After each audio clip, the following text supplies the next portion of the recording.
오늘 시간 계속해서 요한복음 1장 2절에서 5절까지의 강의 7번째 시간이 되겠습니다. 현재 요한복음 1장 4절에 그분 안에 생명은 사람 삶의 빛이다 부분을 지금 진행해 나가고 있습니다. 그래서 지난 시간에 그분 안에 생명에 대해서 말씀을 했고요. 그 생명은 사람 삶의 미완료 빛이다 라는 부분을 우리가 진행하는 중에 있습니다.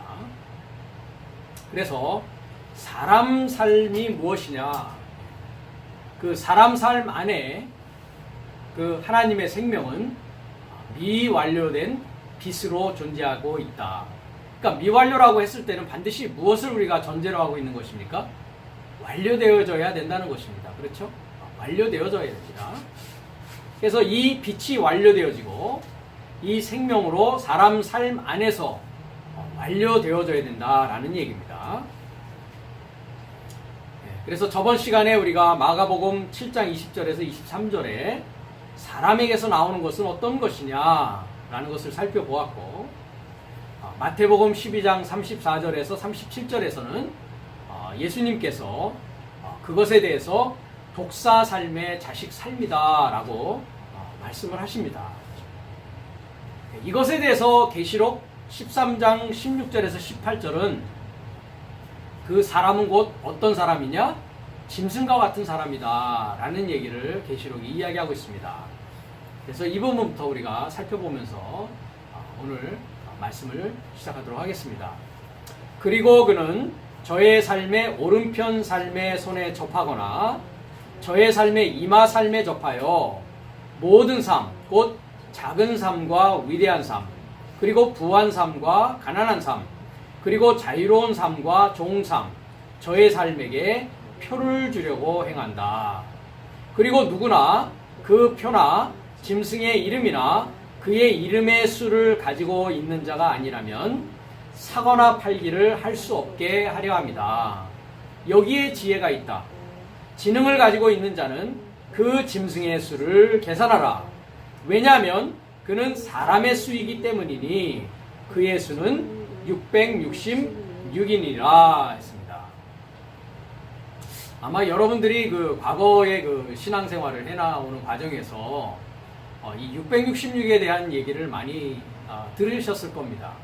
한때는 이 666을 바코드라고 해가지고, 왜냐하면 여기 사고 파는 이야기가 나와 있으니까 그 다음에 바코드를 가지고 이제 그것을 666이다 이렇게 한때 그런 이야기들이 유행했던 적이 있습니다. 근데 그 후가 지나가니까 또 이 바코드가 뭐로 바뀌었다고 합니까? 베리칩이라고 해가지고 이 사람의 이 피부 바로 밑에 칩을 넣는 것을 받는 것이 곧 짐승의 수 666을 받는 것이다. 이렇게 이제 이야기를 하곤 합니다. 그것도 사실 꽤 오래된 이야기입니다. 요즘에는 어떻게 이 666을 사람들이 이야기하는지 잘 모르겠습니다. 어쨌든 제가 알고 있는 것은 바코드라든지 이런 베리칩, 칩을 이렇게 사람의 피부 안에 넣어서 인식하고 이렇게 그 사람의 개인정보를 집어넣고 또 의료 기록을 집어넣고 뭐 이런 다양한 그런 그 현대 기술에 대한 것을 가지고 그것을 하면 안 된다라는 식으로 이렇게 이야기를 하고 있다라는 것입니다. 근데 우리가 지금 여기서 보고 있지만 모든 성경의 숫자는 사실 비밀에 속합니다. 무슨 얘기냐면 성경의 모든 숫자를 우리가 수학적으로 이해해서는 성경을 이해할 수 있다 없다, 성경이 이해가 되지 않습니다. 그렇기 때문에 숫자가 비밀이라고 하는 것은 어떤 면에서의 비밀이냐면 성경이라는 것은 수학책이 아니라 하나님의 말씀을 이야기하고 있는 말 그대로 언어입니다. 말씀입니다. 그렇기 때문에 말씀이라는 것은 숫자적으로 우리가 이해해야 되는 것이 아니라 반드시 그 숫자적인 의미를 살펴보아야 된다는 것입니다. 그래서 하나님께서는 성경을 기록하셨는데 구약은 히브리어로, 신약은 헬라어라는 것을 사용해서 기록을 하셨습니다. 그래서 이 숫자에 대한 그 의미를 우리가 이해하기 위해서는 반드시 히브리어의 공부가 필요합니다. 그러니까 구약 성경 히브리어의 의미를 통해서 숫자를 우리가 이해해야 된다라는 것입니다.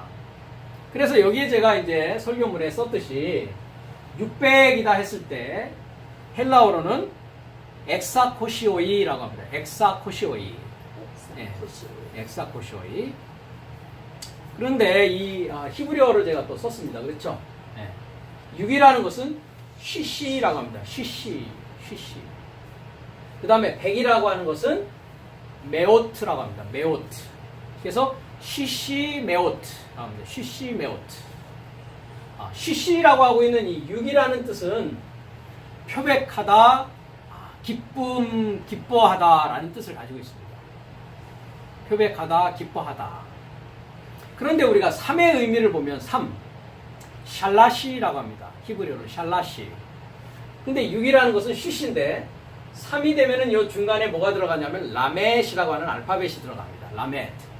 그 라멧이라는 뜻은 가르치다라는 뜻입니다. 가르치다. 그래서 라멧 하면 우리가 그 단어의 알파벳 단어의 의미로는 소몰이 막대라고 합니다. 소몰이 막대. 그 소가 누구였습니까? 알렙. 즉 나의 본성입니다. 나의 본성을 선생님이 뭐를 들으십니까? 소몰이 막대. 우리가 옛날에 보면 왜 훈장님이 이렇게 회초리를 들고 이렇게 하늘천 따지하면서 자는 아이들 하면 있으면 어떻게 합니까? 이 회초리를 이렇게 칩니다. 그렇죠? 그래서 깨우고 잘못하면 어떻게 합니까? 너 앞으로 나와 해서 이렇게 서게 해서 어떻게 합니까? 종아리를 맞습니다. 네.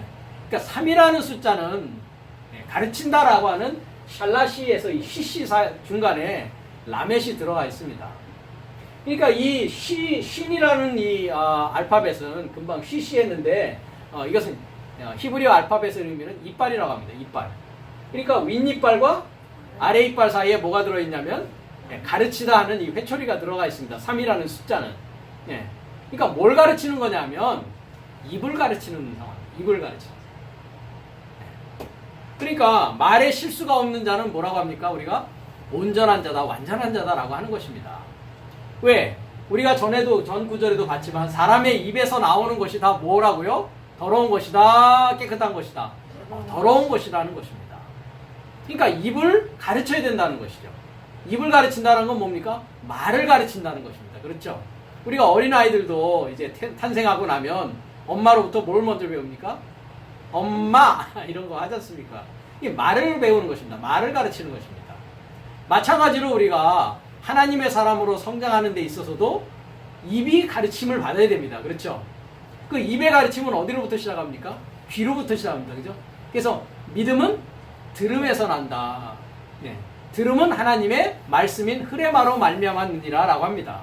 그러니까 들을 끼 있는 자는 들을지어다 주님께서 누누이 말씀하십니다. 그래서 들어서 그것이 내 안에서 이해가 되어지고 깨달아지면 그것이 이제 어디로 나옵니까? 입으로 증거하는 증거의 입술, 즉 하나님과 그리스도 예수가 증거되어지는 그 얘기는 뭡니까? 내가 하나님의 지식화되었고 하나님의 그리스도화되었다라는 것입니다. 크리스찬이 되었다는 것은. 그래서 그 입술의 열매를 히브리서는 이야기하고 있는 것입니다. 그래서 6이라는 숫자는 결론적인 부분입니다. 왜? 가르침이 이제 없지 않습니까? 그렇죠? 가르침이 없고 입만 남아 있습니다. 윗이빨과 아랫이빨만 있습니다. 그래서 6이라는 숫자의 의미가 금방 말씀드렸다시피 표백되어진다. 또 기뻐하다. 이 두 가지라는 것입니다. 즉, 그 하나님의 말씀이 이해되어지고 깨달아지면 내 입으로부터 하나님을 찬송하고 하나님을 찬미하고 하나님에 대한 기도가 나올 것이라는 것이죠. 그 찬미한다, 찬송한다, 기도한다라는 것은 다 무엇을 말하느냐면 하나님의 사람으로 사는 것을 말합니다. 그 자는 하나님의 말씀으로 기뻐하고 즐거워하는 자입니다. 그래서 우리가 시편 1편 2절을 가면 뭐가 있습니까? 여호와의 율법을 주야로 묵상하는 자를 얘기하고 있는 것이죠. 그 자가 뭐가 된 것입니까? 기쁨으로 나아지는 자입니다.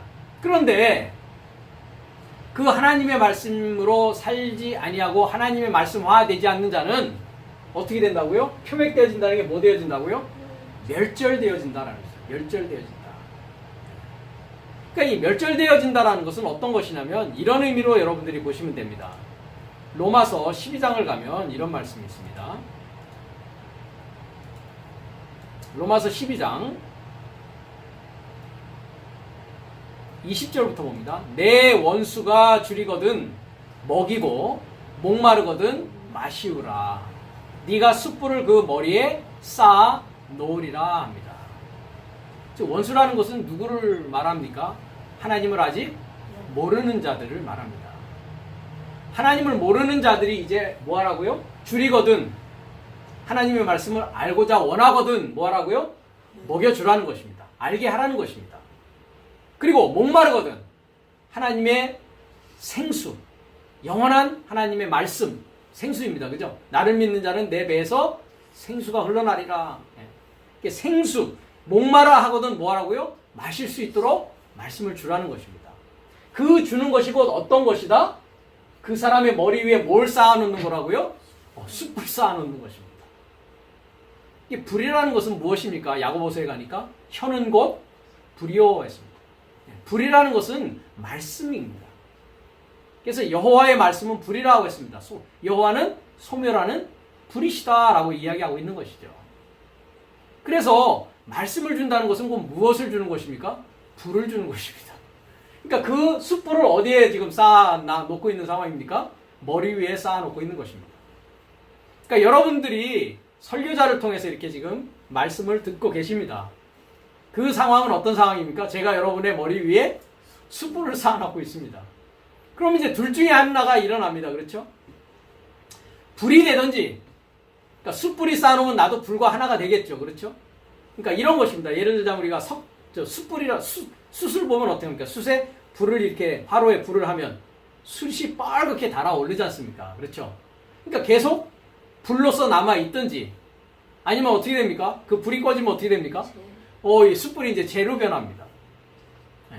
그러니까 이것이 여섯 날째의 상황이라는 것입니다.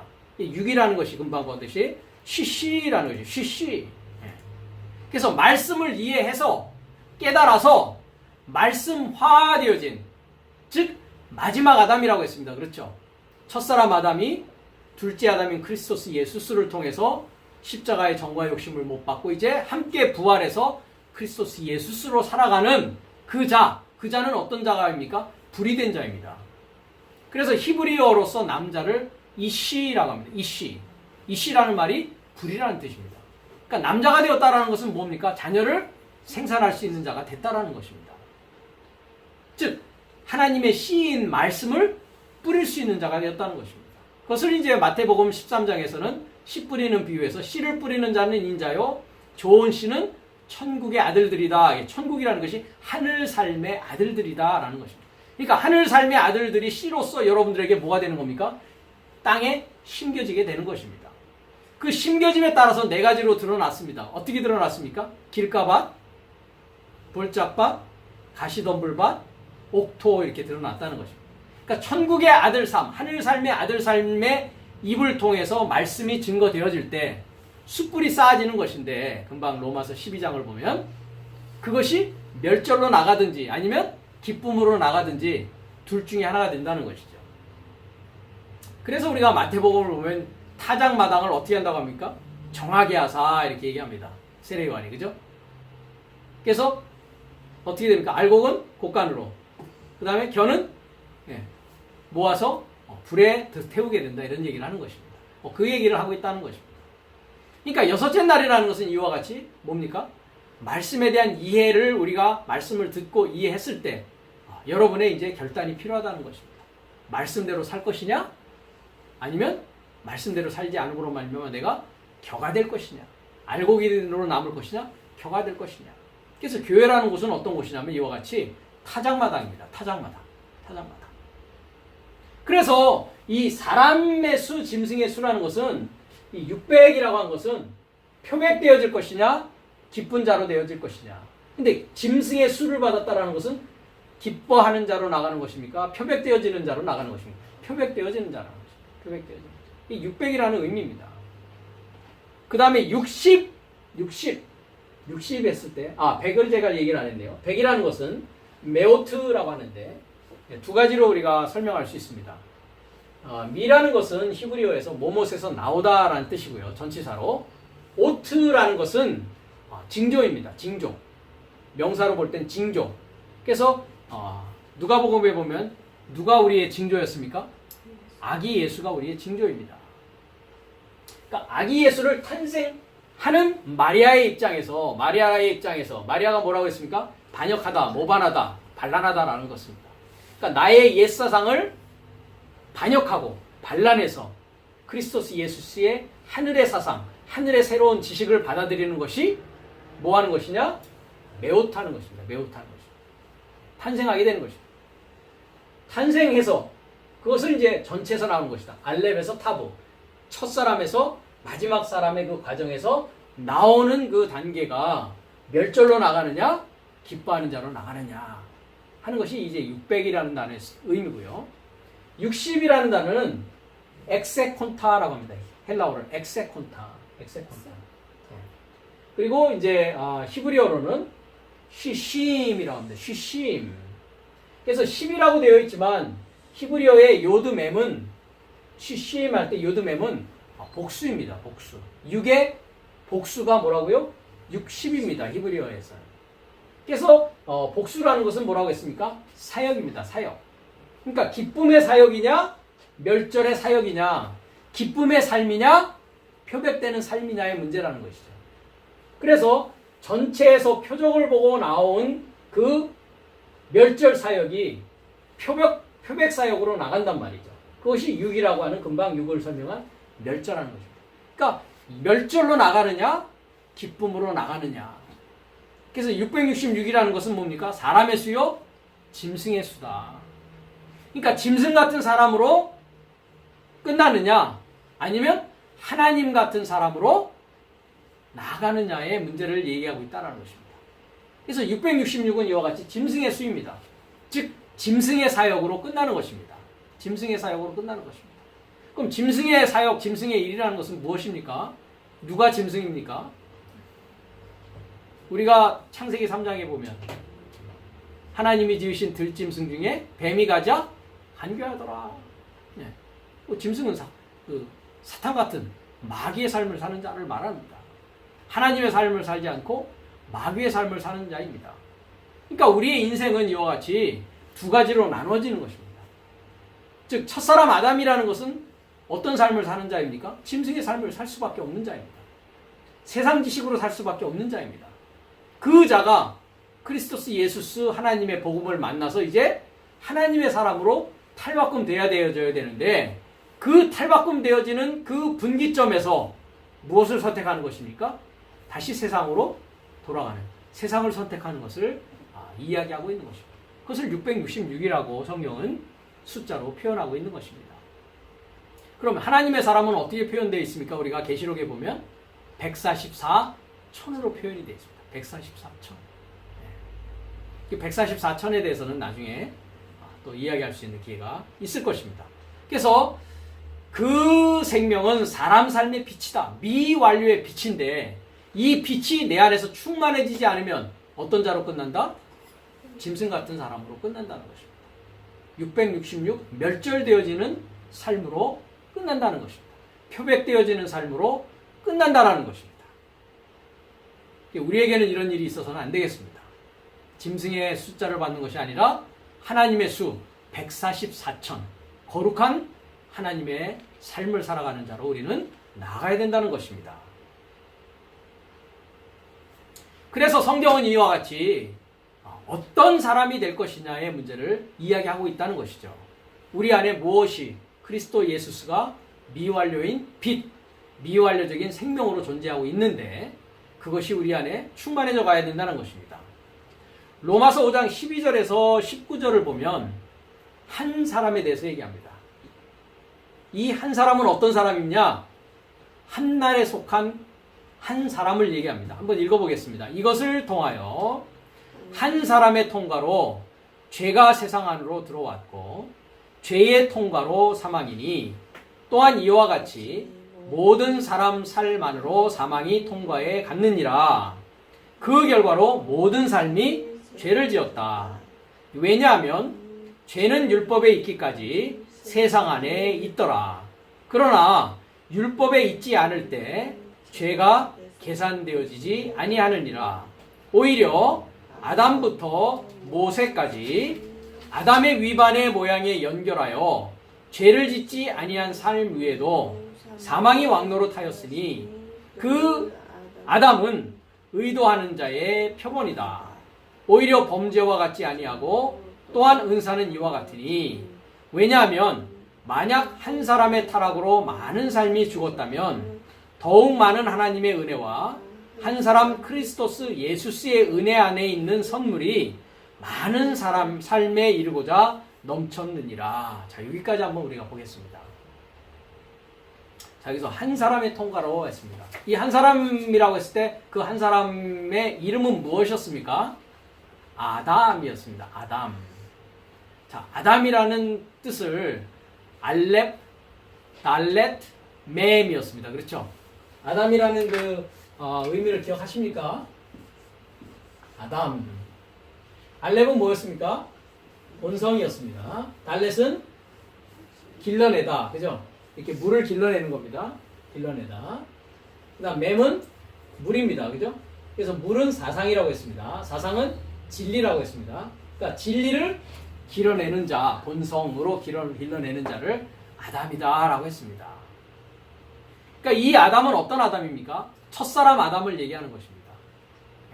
전에도 제가 금방 아까도 얘기했듯이 고린도전서 15장에 나와 있는 첫사람 아담, 둘째 사람 우리 주님, 셋째가 아니라 마지막 최후의 아담 했을 때 이 한 사람은 우리가 역사적으로 그동안 성경을 이해했던 그 에덴 동산의 그 아담, 이런 아담을 얘기하는 것이 아닙니다.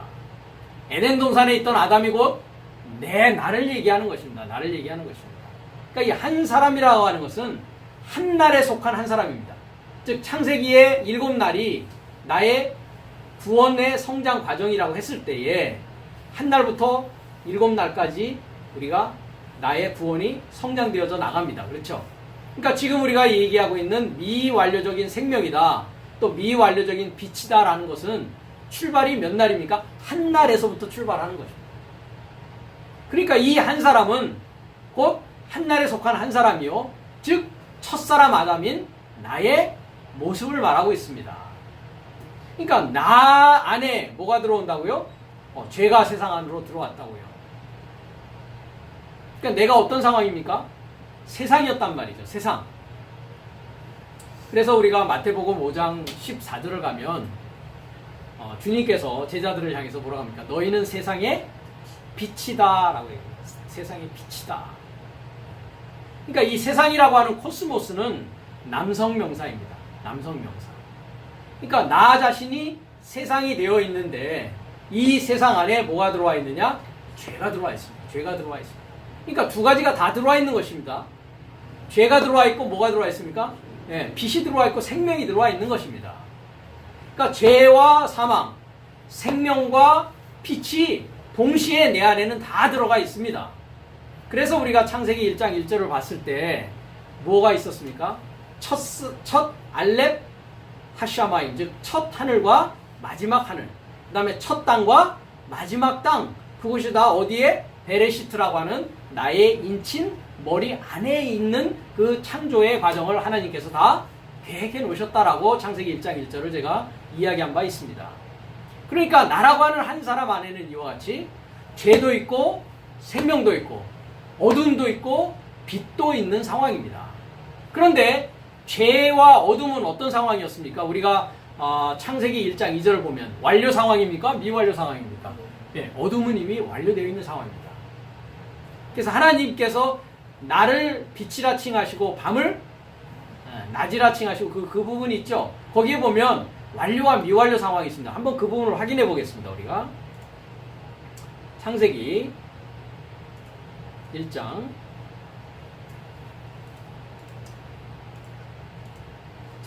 여기에 4절은 이미 제가 얘기했습니다. 그 빛이 하나님 보시기에 좋았더라. 하나님이 빛과 어둠을 나누사 번역이 잘못되어 있다라고 했습니다.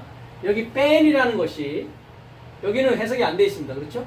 여기는 앞에 나와 있는 그 접속사 과만 되어 있습니다. 그래서 빛과 어둠을 나누사 이렇게 되어 있는데 아니었죠. 나눠지려면 어떻게 돼야 된다고요? 빛을 뺀이라는 건 이해한다고 했습니다. 빛을 이해하고 어둠을 이해해야 나눌 수 있다라고 했습니다. 그래서 전에 제가 얘기했듯이 빛을 알고 어둠을 아는 자가 무엇을 아는 자다? 빛을 아는 자입니다.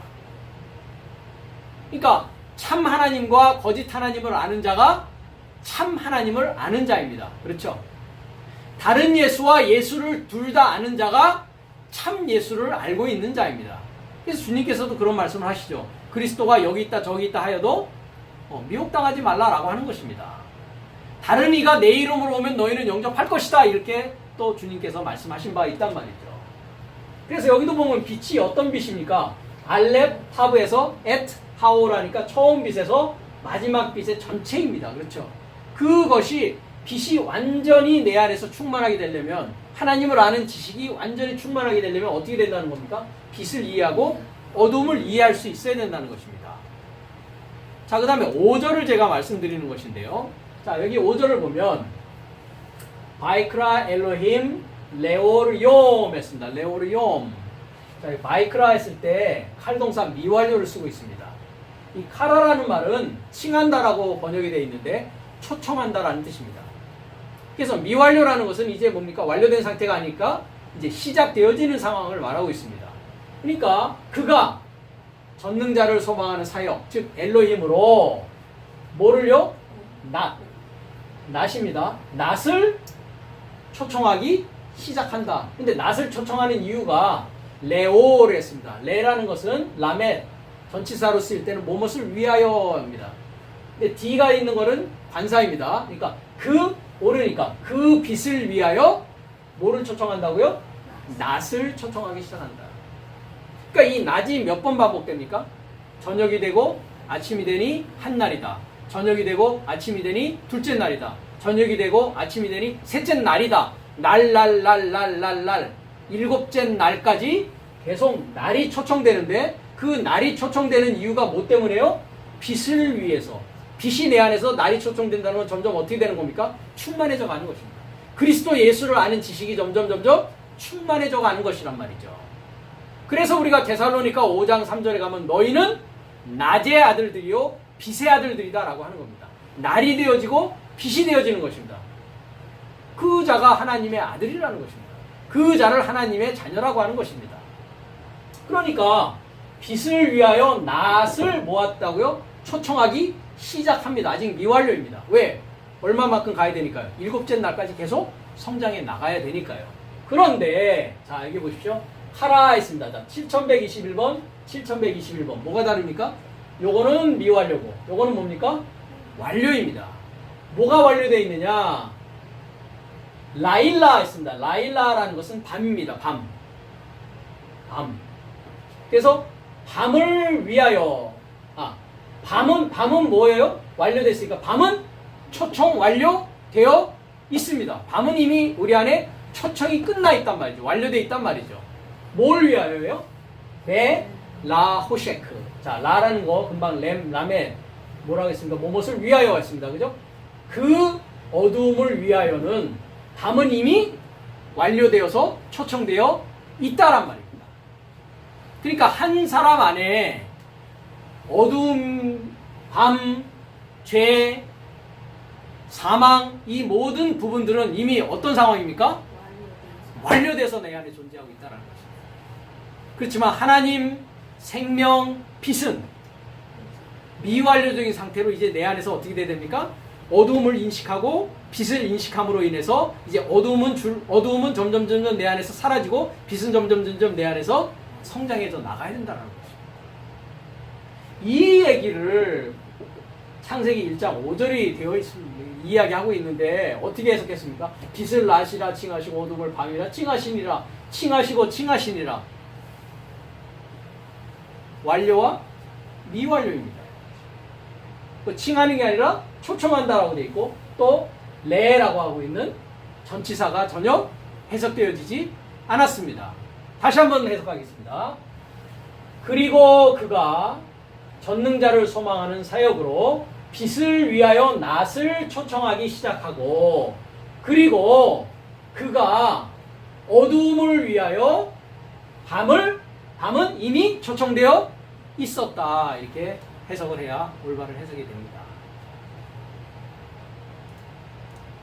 그래서 이와 같이 한 사람의 통과로 죄가 세상 안으로 들어왔고, 죄에 통과하니까 사망입니다. 이것은 이미 존재하고 완료되어져 있는 상황입니다. 그래서 모든 사람 안으로 이와 같이 사망이 통과해 나가고 있습니다. 우리의 모든 인생은 어떤 인생입니까? 죄가 통과하고 있고 사망이 통과하고 있습니다.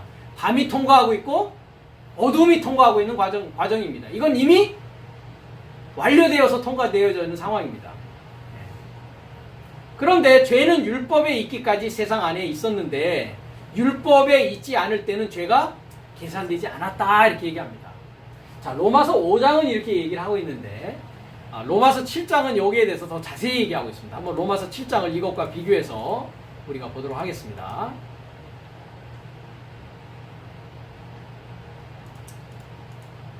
이렇게 얘기합니다. 7절 보면, 로마서 7장 7절 보면, 우리가 무슨 말하리요? 율법이 죄냐? 합니다. 하면서 그럴 수 없느니라. 그러니까 율법은 죄가 아니다라는 얘기입니다. 율법으로 말미암지 않고는 내가 죄를 알았다 몰랐다. 죄를 알지 못하였으니 합니다. 이런 얘기입니다. 지금 7장인데 8장에 가면 무슨 얘기를 하냐면 사도 바울이, 그러므로 이제 그리스도 예수 안에 있는 자에게는 결코 정죄함이 없나니 이는 죄와 사망의 법이 생명의 성령의 법에서 해방되었습니다. 이렇게 얘기를 합니다. 그러니까 율법을 받기 전에 한 사람의 모습은 이미 죄와 사망이 완료되어서 내 안에 존재하고 있는데 죄를 깨달을 수 있었다 없었다? 깨달을 수 없었다. 뭐까지는? 율법이라고 하는 사망의 법이 내 안에 오기 전까지는. 그러니까 우리가 율법을 받는 날은 몇째 날이었습니까? 넷째 날이었습니다. 모세를 통해서 시내산에서 하나님으로부터 하나님의 십계명의 말씀을 받는 날. 그러니까 십계명의 율법의 말씀이 내 안에 오니까 간음하지 말라, 살인하지 말라, 거짓 증거하지 말라, 부모를 공경하라, 안식일을 지켜라, 이런 모든 그 율법이 내 안에 오니까 나는 지켰었다, 안 지켰었다. 안 지켰었다. 그러면 나는 뭐였다고요?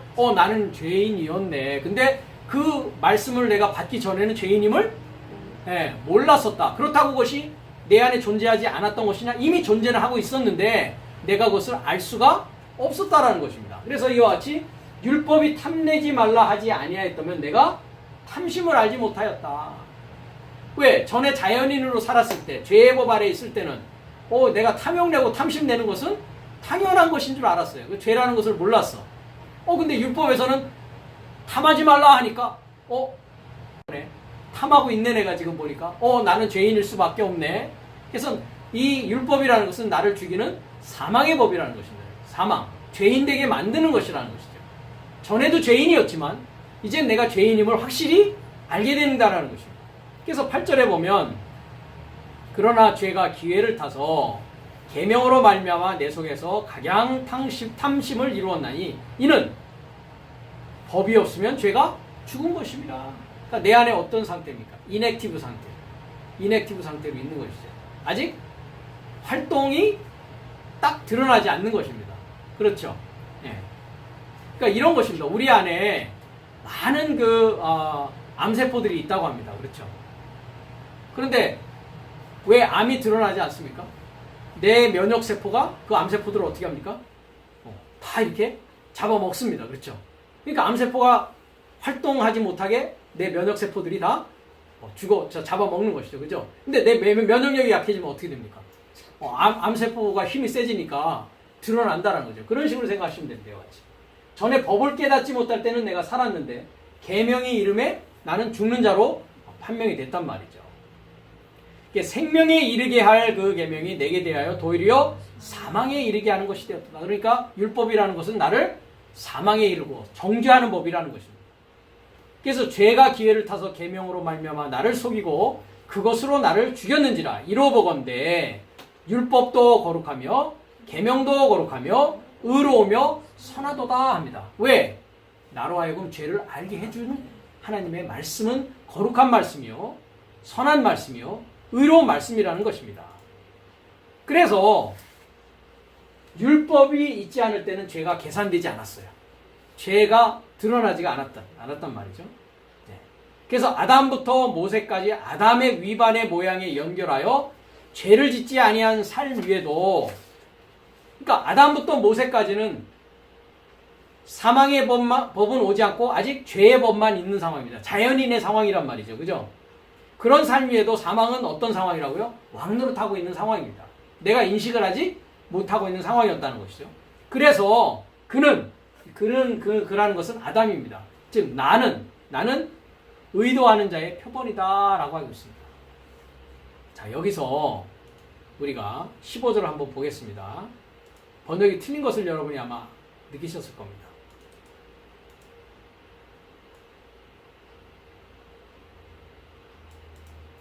자, 여기 보면 14절에 5장 14절에 번역 성경을 먼저 보겠습니다. 아담으로부터 모세까지 아담의 범죄와 같은 죄를 짓지 아니한 자들 위에도 사망이 왕노릇하였으니, 자, 마지막 부분입니다. 아담은 오실 자의 표상이라 라고 되어 있습니다. 자, 오실 자를 한번 보십시오. 오실 자. 헬라어에서는 멜론토스 해가지고 멜로라고 하는 동사를 쓰고 있습니다. 멜로. 자, 멜로라는 동사를 보시면, 사전을 보시면 기대의 개념으로 의도하다, 즉 뭐뭐 하려고 하다 이런 뜻입니다. 의도하고 있고 뭐뭐 하려고 하고 있고. 그래서 영어로는 intend라고 합니다. intend. 그래서 to intend, 어떤 것을 의도하는 것입니다. 뭐뭐 하려고 하는 것이고. 네. 그 다음에 이제 또 다른 의미로는 be about to, 막 뭐뭐 하려고 하다라는 뜻입니다. 여기서 오실이라고 되어 있는 영어를 보면 to come이라고 했습니다. to come인데 여기는 was를 쓰고 있어요. 네. was가 아닙니다. 그죠? VPP입니다. V, 동사, P, 분사. 그러니까 분사입니다. 동사 분사, P, 현재입니다. 현재. 그러니까 현재 분사형이란 말이죠. 그러면 만약에 굳이 come이라고 쓰려고 해도 was to come이 아니라 coming 해야 되는데, 헬라어에 come이라는 단어가 있습니다. 에르코마이라는 것이 있어요. 에르코마이는 come입니다. come. 네. 오다, 가다. 네, come. 이건 멜로라는 동사란 말이죠. 그러니까 금방 우리가 사전에서 봤듯이 의도한다. 뭐뭐 하려고 한다. 그러니까 아담은 뭐라고요? 아담은 이다. 표상이다. 아담은 표상인데 어떤 표상이에요? 막 뭐뭐 하려고 하는, 의도하는 표상이란 말이죠. 그러니까 소위 헬라어를 한다는 사람도, 전에 우리 교회에 있다는 교회에서도 그랬죠. 헬라어를 하는 사람도 뭐라고 합니까? 아담은 오실 자의 표상이다. 그러니까 아담은 예수님의 표본이었다. 이렇게 이야기를 한다는 것입니다. 헬라어를 한다는 사람이 그렇습니다. 멜로로는 동사는 오시는 것이 아니라 금방 얘기했듯이 막 뭐뭐 하려고 하다. 무엇을 의도하고 있다. 그러면 한날의 아담, 첫사람 아담은 무엇을 의도하고 있습니까? 무엇을 의도한다고 되어 있습니까? 여기 보니까 뭐가 왕노릇하고 있다고요? 사망이 왕노릇하고 있습니다. 그러니까 첫사람 아담은 무엇을 향하고 있습니까? 생명을 향하고 있습니까? 사망을 향하고 있습니까? 사망을 향하고 있습니다. 근데 오실 자의 표상이라고 하면 어떡합니까? 사망을 의도하고 있다고요, 첫사람 아담은. 그러니까 누구를 만나지 못하면 첫사람 아담은 사망해서 죽을 수밖에 없으니까 둘째 사람 주님을 만나는 일이 반드시 있어야 된다는 것입니다. 즉 첫사람 아담은 흙에 속한 자요, 땅에 속한 자요, 육신인 자이기 때문에 반드시 하나님이 세상을 이처럼 사랑하사, 세상이 누군데요? 첫사람 아담이 세상이라고 금방 돼 있지 않습니까? 하나님이 세상을 이처럼 사랑한다는 것은 하나님이 누구를 사랑한다는 것입니까? 하나님이 나를 사랑하셔서. 그래서 주님은 어디에서 오십니까? 하늘에서 오시는 분입니다. 나는 어디에 있습니까? 땅에 있습니다. 그래서 하나님이 세상을 이처럼 사랑하사 독생자를 주셨으니 이는 그를 믿는 이마다 뭐하라고요? 영생을 얻게 하기 위함이다. 이럽니다. 거기도 번역이 조금 잘못되어 있습니다. 믿는다라고 하는 부분에서. 예. 그에 이루고자 믿는 것입니다. 그와 하나 되고자 믿는 자는 어떻게 하십니까? 주님을 만나게 되는 것입니다. 그랬을 때 이제 나는 땅의 신분에서, 땅의 상태에서, 종의 상태에서, 사망이 왕노릇하는 상황에서 이제 뭡니까? 생명이 왕노릇하는 하늘의 신분으로, 하늘된 자로 어떻게 됩니까? 성장하게 되는 것입니다. 그래서 참 하나님은 어디에 계신 분입니까? 하늘 삶 안에 계신 나의 삶의 하나님이십니다. 주기도문이 그렇게 얘기하고 있습니다. 하늘들 안에 계신 하나님이 아니라 하늘 삶 안에 계신 나의 삶의 아버지 하나님을 말하고 있는 것입니다. 이와 같이 아담은 오실자의 표상이 아니라 아담은 사망을 의도하고 있는 자입니다. 사망을 향하고 있는 자라는 것입니다.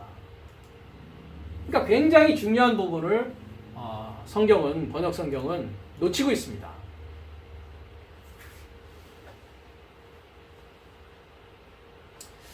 그래서 한 사람의 타락으로 많은 삶이 죽었다면 더욱 많은 하나님의 은혜와 한 사람 크리스토스 예수스, 즉 둘째 사람이십니다. 우리가 금방 얘기한 크리스토스 예수스의 은혜 안에 있는 선물이 많은 삶에 이르고자 넘쳤느니라 합니다. 우리가 사도 베드로가 사도행전에서 이렇게 얘기를 합니다. 하나님의 선물을 얘기하면서 성령을 말합니다. 왜? 시몬이 성령을 돈 주고 살려고 했거든요. 그랬을 때 하나님의 선물을 너가 돈을 주고 살려고 하느냐? 은과 함께 망할지어다 라고 합니다. 그럼 하나님의 선물이 누구이십니까? 예수스의 은혜 안에 있는 하나님의 선물이 뭡니까? 성령을 말합니다. 그럼 성령이 뭐라고 했습니까? 우리가 사도행전 1장에 가니까 에판겔리아라고 했습니다. 연결된 소식입니다. 그러니까 우리가 성령 세례를 받았다는 것은 하나님의 한 날에서부터 일곱째 날까지의 나의 구원의 성장 과정에 대한 전체를 내가 뭐 할 수 있게 됐다는 것입니까? 알 수 있게 되었고 믿게 되었다는 것입니다. 그 자가 진리를 받은 자요, 그 자가 성령을 받는 자입니다. 그래서 예수스의 은혜 안에 있는 이 선물, 즉 진리를 연결된 소식이 많은 삶에 이루고자 넘쳤다라는 것입니다. 그리고 이 선물은 한 사람의 통과로 타락한 것 같지 아니하니, 왜냐하면 참으로 심판은 하나에서 나와 정죄에 이르나 은사는 많은 타락한 삶에서 나와 의로운 행동에 이르기 때문이다. 자, 의로운 행동이라는 것은 어떤 것을 의로운 행동이라고 우리는 이야기합니까? 사도 바울이 창세기 3장 10절에 가면 의인은 없나니 하나도 없다라고 하면서 하나님을 이해하는 자도 없고 하나님을 찾는 자도 없다라고 합니다. 그러니까 의로운 행동이라는 것은 어떤 겁니까? 하나님을 이해하기 시작하고 하나님을 찾기 시작하는 것이 의로운 행동입니다. 그러니까 타락한 삶에서 나온다는 것은 어디에서 나오는 겁니까? 죄의 삶입니다. 그렇죠? 죄인의 삶에서 나오는 것입니다. 그럼 죄인은 어떤 자입니까? 금방 얘기한 의로운 행동과 대비해 보면은 분명해집니다. 죄인은 어떤 자입니까? 하나님 알려고 합니까? 안 합니까? 하나님에 관심이 없습니다. 그렇기 때문에 하나님을 찾습니까? 안 찾습니까? 안 찾습니다. 그럼 하나님을 찾는다는 게 뭐 하는 게 하나님 찾는다는 겁니까? 하나님을 어떻게 찾을 수 있습니까? 하나님을 찾는 의로운 행동이라는 것은 무엇입니까? 말씀을 이해하고 말씀을 연구하는 것입니다. 말씀이 하나님이시거든요. 하나님이 말씀이십니다. 그러니까 하나님을 엄한 다른 곳에서 찾고 만나려고 해서는 안 된다는 것입니다. 말씀 안에서 만나야 되고 말씀을 통해서 이해되어져야 된다는 것입니다. 하나님은. 그래서 이와 같이 의로운 행동에 이르기 때문이다. 17절. 왜냐하면 만약 한 사람의 타락으로 사망이 한 사람의 통과로 왕노릇하였다면 더욱 많은 은혜와 의의 선물의 넘침을 취하는 삶이 한 분 크리스토스 예수스의 통과로 생명 안에서 왕노릇할 것이다. 자, 이제 사망의 왕노릇에서 생명이 왕노릇하는 것으로 죄인의 신분에서 의로운 행동을 하는 의인의 신분으로 이렇게 탈바꿈되어져야 된다는 것입니다. 그러니까 짐승 같은 사람에서 이제 하나님 같은 사람으로 탈바꿈되어지는 것을 이야기하는 것입니다. 18절에 그러므로 그런즉 한 타락의 통과로 모든 사람 안으로 정죄에 이른 것 같이 이와 같이 또한 한 의로운 행동의 통과로 모든 사람 삶 안으로 생명의 의로움에 이른 것이다. 왜냐하면 한 사람의 불순종의 통과로 많은 죄인된 삶이 세워진 것 같이 이와 같이 또한 한 사람의 순종의 통과로 많은 의로운 삶이 세워지게 될 것이다 라고 했습니다. 그러니까 사망이냐 생명이냐, 죄인이냐 의인이냐, 순종이냐 불순종이냐의 문제라는 것입니다. 불순종에서 순종으로, 사망에서 생명으로, 죄에서 의로 바뀌어지는 것은 어떤 과정이다? 하나님의 말씀의 통과요, 하나님의 지식의 통과요, 하나님의 생명의 지식, 빛, 그 미완료된 빛과 생명이 내 안에서 자라나는 것을 말하고 있는 것이다 라는 것입니다. 그래서 어떤 사람이 나를 통과하느냐, 이 문제가 굉장히 중요합니다. 어떤 사람과 내가 함께 길을 가고 있느냐, 굉장히 중요한 내용입니다. 고린도전서 15장 21절에서 23절이 그것을 이야기하고 있습니다. 왜냐하면 만일 사망이 누구의 통과라고요? 사람의 통과로라면 했습니다. 예전에 제가 이 통과 얘기를 하니까 통과라는 것이 도대체 어떤 의미입니까? 했을 때 제가 설명을 한 적이 있습니다. 통과한다는 것은 뭐라고 했습니까? 과정을 거쳐가는 것이다. 그렇죠? 그러니까 우리가 학교 공부가 고등학교까지 몇 년입니까? 12년입니다. 그렇죠? 12년. 그러니까 6년, 3년, 3년 이렇게 되어 있습니다. 한국은. 그렇죠? 그래서 6년의 초등학교, 3년의 중학교, 3년의 고등학교 해서 이제 12년의 고등학교 과정을 우리가 마치게 되는데, 그게 뭐 하는 거라고요? 통과한다 라고 했습니다. 제가 통과한다. 12년을 통과해서 이제 고등학교 졸업장을 받지 않습니까? 예, 그게 통과예요. 그러니까 통과한다 라는 것을 이렇게 어렵게 생각하지 마시고 과정을 거쳐가는 것이다. 성장해 나가는 것을 통과라고 하고, 헬라어로는 디아라는 그 전치사를 쓰고 있습니다. 그러니까 사망이 사람에 통과한다는 것은 뭡니까? 자, 12년 금방 예를 들었지만 12년 졸업할 때까지 사망의 지식이 나를 뭐하고 있는 겁니까? 내가 사망의 그 지식의 과정을 거쳐가는 것입니다. 그러면 그것이 사망의 통과죠. 그러면 죽은 삶의 부활도 사람의 통과다. 그러니까 부활도 뭐 하는 것입니까? 사망도 통과하고 부활도 12년 동안의 과정에 거쳐 나간다라는 것입니다. 그러니까 사망을 알고 부활을 알면 부활을 선택해서 부활로 졸업하게 될 것입니다. 그렇죠? 근데 부활을 모르고 사망만 알면 12년의 과정을 그냥 사망에서 시작해서 사망으로 끝나는 그 졸업장을 받게 된다는 것이죠. 우리 인생의 통과가 어떤 것을 가지고 통과해 나가느냐, 나의 주어진 나의 이 세상의 삶을 무엇을 가지고 통과해 나갈 것이냐의 문제라는 것입니다. 그런데 사망의 통과도 사람의 통과요, 부활도 뭐라고요? 사람의 통과입니다. 그러니까 다른 어떤 것의 통과가 아니란 말이죠. 어떤 사람이 나를 통과하느냐. 그러니까 사람이 통과한다는 것은 지식이 통과하는 것입니다. 지식이 통과하는 것입니다. 어떤 지식을 갖고 있는 자를 내가 만나느냐의 문제라는 것이죠. 그렇죠? 하나님의 생명의 지식을 가진 자를 만나느냐, 아니면 사망의 지식을 가진 자가 나의 벗이 되어지고 이웃이 되어지고 나의 친구가 되어져서 내가 삶을 살아가느냐, 이 문제라는 것이죠. 그래서 사망도 사람의 통과고 죽은 삶의 부활도 사람의 통과입니다. 22절에 왜냐하면 아담 안에서 모든 삶이 죽은 것 같이, 자, 아담, 본성으로 물을 길어내는 자입니다. 아담, 우리는 다 아담입니다. 그래서 그것을 이제 첫사람 아담이라고 하는 것입니다. 그렇죠? 첫사람 아담. 그래서 첫사람 아담 안에서 모든 삶이 죽은 것 같이 크리스토스 안에서 또한 이와 같이 모든 삶이 살리심을 받게 될 것이다 했습니다. 자, 그러면 여기서 아담 안에서 하면 뭡니까? 사망이 사람의 통과이죠. 그죠? 그건 뭡니까? 아담이 통과하는 겁니다. 왜? 위에서 우리가 봤죠. 아담은 뭐라고요? 오실 자의 표상입니까? 의도하고 있는 자의 표상입니까? 의도하고 있죠. 뭘 의도한다고요? 사망을 의도한다고요. 그래서 사망을 의도하고 있는 자가 통과하면 당연히 어떻게 되겠습니까? 나도 같이 죽는 것입니다. 그러나 죽은 삶의 부활도 사람의 통과를 했을 때 이 사람은 어떤 사람입니까? 크리스토스입니다. 크리스토스의 통과입니다. 이 사람은. 그러니까 크리스토스라는 뜻은 기름 부음 받은 이라는 뜻입니다. 크리오라고 하는 동사에서 옵니다. 그러면 크리스토스가 통과한다라는 것은 우리가 요한 1서에 가면 너희에게는 주께 받은 바 뭐가 있다고요? 기름 부음이 있으니 아무도 너희를 가르칠 필요가 없다. 그 기름 부음이 너희를 가르친다. 이렇게 얘기를 하고 있습니다. 자, 기름이 뭔데요? 하나님의 생명의 지식입니다. 그러니까 하나님의 생명의 지식의 과정을 통과해야만이 뭐가 된다고요? 모든 삶이 살리심을 받게 될 것이라는 것입니다.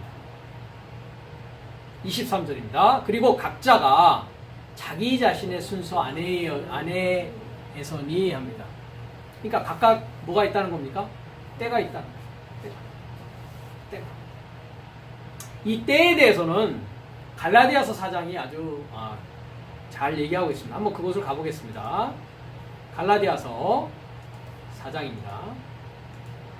때에 대해서 내가 또 말하노니 유업을 이을 자가 모든 것의 주인이나 어렸을 동안에는 종과 다름이 없어서.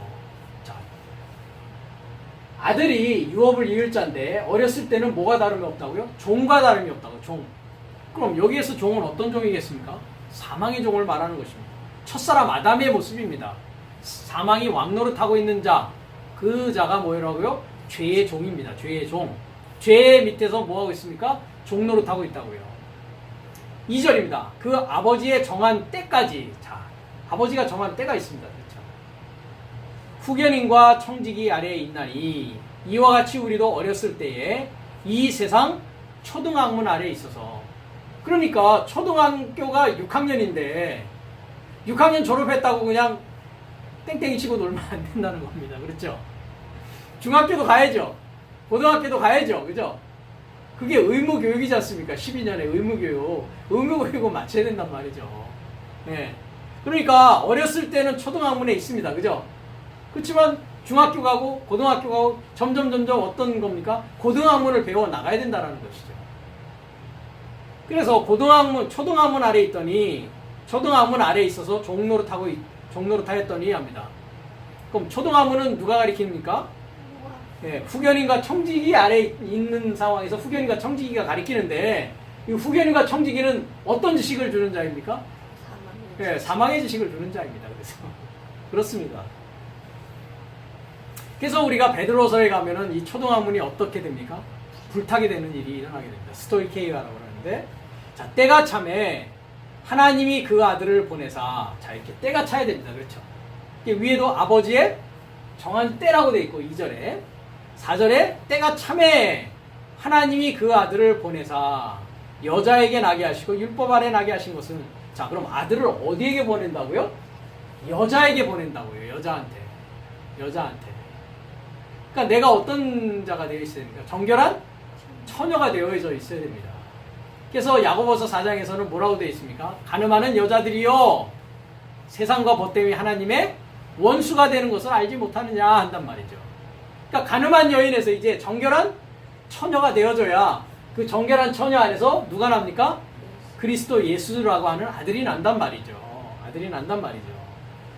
그것을 여자에게 나고 율법 아래 난다라고 합니다. 자, 율법은 뭐였습니까? 아까 어떤 법이었습니까? 사망의 법이었습니다. 사망의 법을 통해서 내가 죄인임을 알게 되면 이제 나에게 생명을 줄 자를 나는 뭐하게 되어야 됩니까? 찾아 나서게 되어야 되는 것입니다. 그게 어떤 과정이냐? 정결한 처녀가 되는 과정입니다. 그렇죠? 말씀으로 이제 아기를 생산하기 위한 교육을 받는 그 과정을 말하는 것입니다. 세상적으로 우리가 비교를 하자면 그렇습니다. 그래서 이와 같이 어떤 자가 통과하느냐의 문제라는 거죠.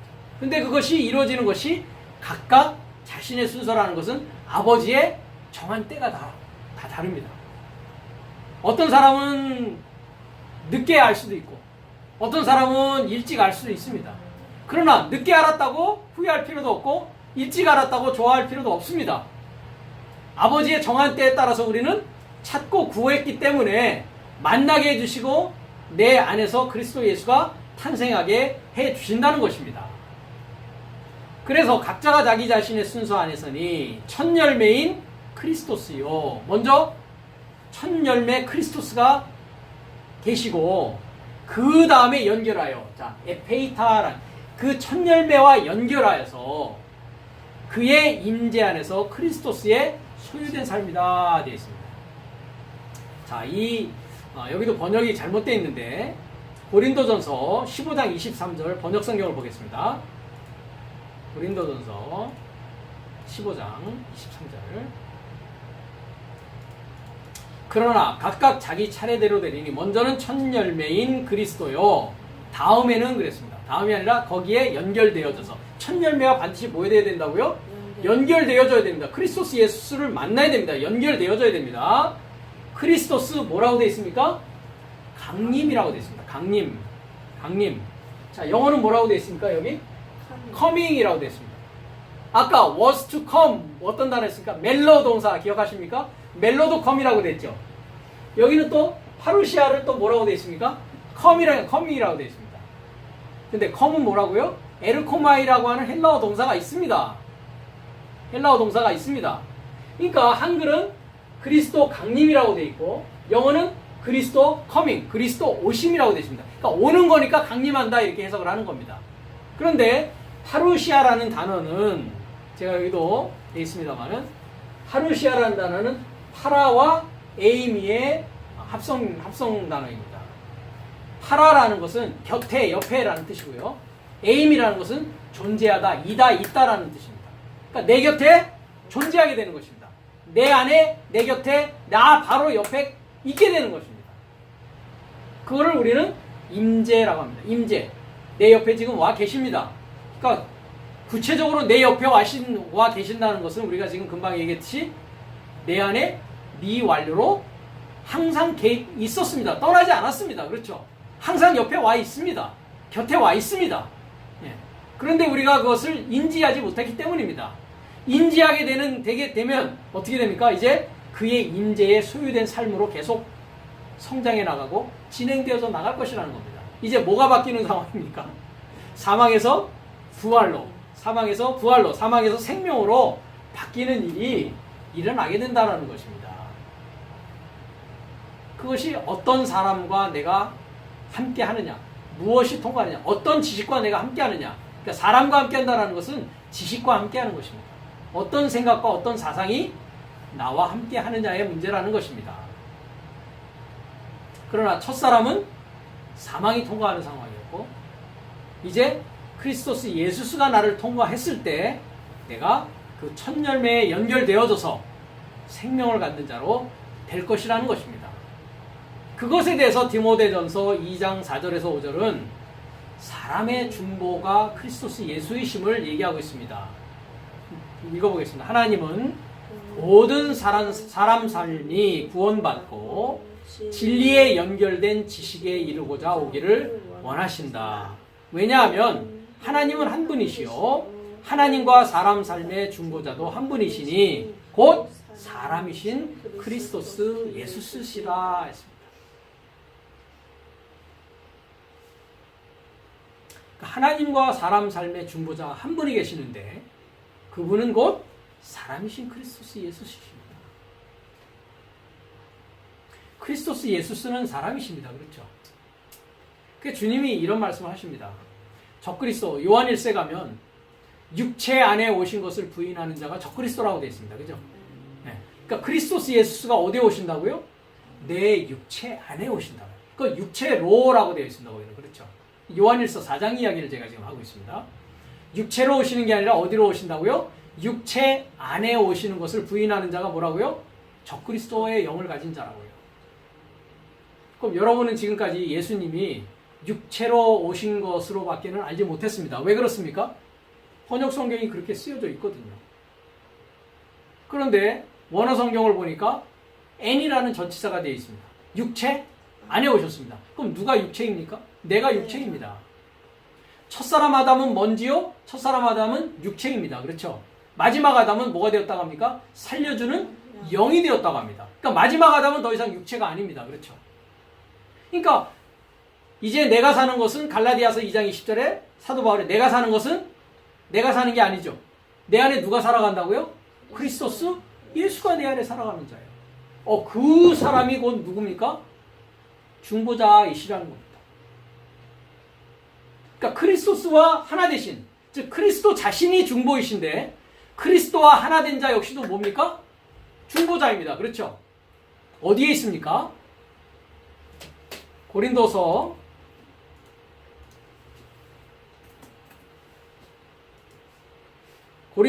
11장 2절을 보겠습니다. 사도 바울이 이야기합니다. 내가 하나님의 열심으로 너희를 위하여 열심 내노니 내가 너희를 정결한 처녀로 한 남편인 그리스도에게 드리려고 중매함이로다 합니다. 사도 바울이 어떻게 한다고요 지금? 예, 나를 뭐 만들어서? 정결한 처녀로 만들어서 그리스도께 중매하려고 한다는 것이죠. 중매하려고 한다는 것이죠. 그래서 주님이 이럽니다. 나 보내신 자를 영접하는 자가 곧 나를 영접한다고 주님이 그러시죠. 나를 영접하는 자는 누굴 영접하는 자라고요? 아버지를 영접하는 것입니다. 그렇죠. 그러면 주님이 보내신 자는 육체 안에 그리스도스 예수가 오셔서 그의 임재 안에 있는 자입니다. 파루시아. 금방 우리가 본 강림이 아니라 임재. 그의 임재에 소유된 삶입니다. 그죠?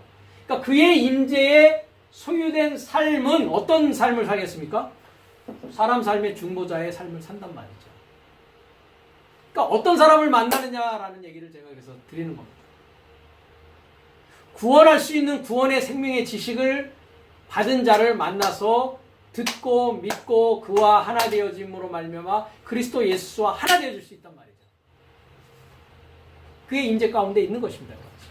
그래서 사람 삶의 중보자이신 그리스도스 예수, 그분은 곧 사람이신 그리스도스 예수를 말씀하고 있습니다. 그러니까 우리 모두가 다 뭐가 되어야 된다는 겁니까?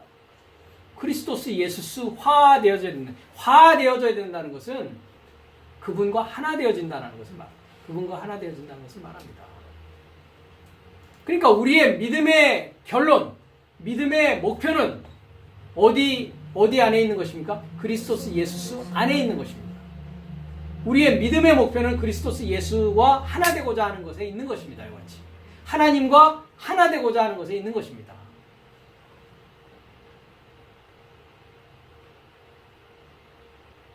마지막 한 절을 더 우리가 보고 마치도록 하겠습니다. 자, 여기에 드디어 아까 짐승 숫자와 다른 144천 얘기가 나옵니다. 사람 삶에게서 분리된 흠 없는 처녀 삶이라고 했습니다. 그러니까 사람 삶이라는 것은 어떤 사람 삶입니까? 거기서 분리된 거니까 짐승과 같은 사람을 말합니다. 그죠? 666에서 분리된 것입니다. 그 자를 뭐라고 한다고요? 흠 없는 처녀요. 그 흠 없는 처녀를 144천이라고 합니다. 우리가 지금까지 14만 4천이라는 것에 너무 익숙해져 있는데 14만 4천이라고 원어 성경은 이야기하고 있지 않습니다. 헬라어 성경은 144천이라고 이야기하고 있습니다.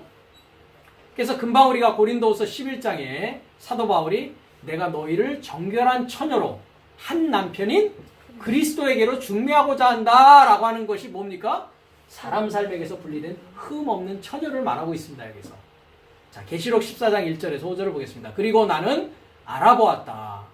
그리고 보라. 자, 우리가 성경에서 보라라는 얘기가 나오면 항상 깨달아라, understand 해라, 이해해라 이런 말입니다. 보라라는 게 뭐 어떤 걸 이렇게 눈으로 바라보라는 얘기가 아니고요. 육체적인 눈으로 바라보라는 얘기가 아니라 깨달아라, 이해해라 이런 말입니다. 이해하라, 깨달아라.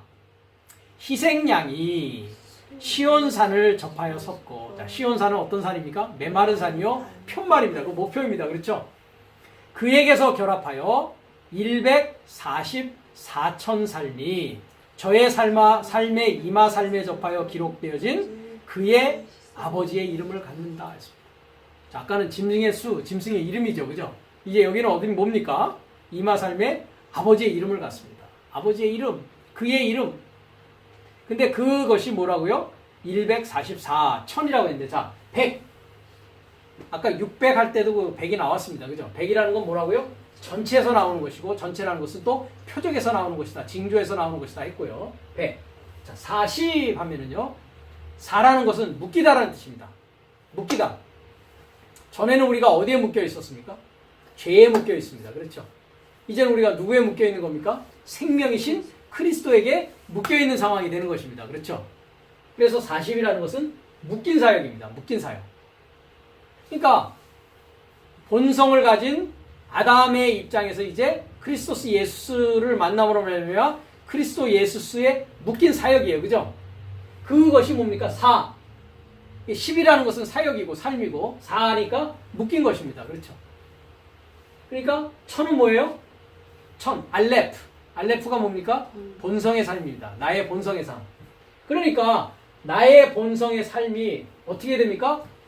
그 전체에서 나와야 돼요. 알렙에서 타부까지의 전체에서 나와야 된다고요. 크리스토스 예수스를 만나서 죄에 묶인 상황에서 나와야 된다고요. 이해가 되십니까?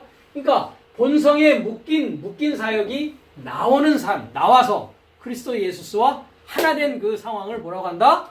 144천이라고 하는 거죠. 그러니까 이제는 더 이상 죄에 묶여있는 상황이 아닙니다. 사망에 묶여있는 상황이 아닙니다. 그렇죠? 거기서 나와서 그리스도 예수스에게 묶여있는 삶입니다. 그렇죠? 그러니까 내가 사는 것이 아니라 이제는 그리스도스가 예수가 내 안에 사는 그 삶으로 내가 살아간다라는 사도가 바울의 고백이 바로 뭘 얘기하고 있는 겁니까? 144천을 얘기하고 있는 것입니다. 2절입니다. 그리고 나는 하늘에서 나온 음성을 들었으니 많은 물살의 음성 같고 큰 천둥의 음성 같았다. 그리고 나는 저의 삶의 수금삼 안에서 타는 수금살의 음성을 들었다. 그리고 저의 삶이 보좌 앞에서와 내 생물 삶과 장로 삶 앞에서 새 노래같이 노래한다. 땅에서 분리하여 사들여졌던 삶인 144천 삶이 아니라면 아무도 그 노래를 배울 수 없더라. 그러니까 660 가진 짐승의 수를 받은 그 사역은 멸절하는 사역입니다. 표백되어지는 사역입니다. 그렇죠? 그러니까 배울 수가 없다는 것입니다. 이 노래라는 것은 어떤 노래를 말합니까? 하나님의 생명의 지식, 생명의 말씀을 말합니다. 그래서 받은 자만이 알 수 있고 받은 자만이 얘기할 수가 있는 것입니다. 4절입니다. 이 삶은, 이 144천 삶은 여자 삶에 결합하여 더럽혀지지 않은 삶이다. 왜냐하면 뭐기 때문이다? 처녀 삶이기 때문이다. 근데 우리가 번역 성경을 보면 정절이 있는 자라 이렇게 되어 있습니다. 정절이 있는 자라. 정절이 아니라 파테노스라는 게 처녀라는 뜻입니다. 처녀.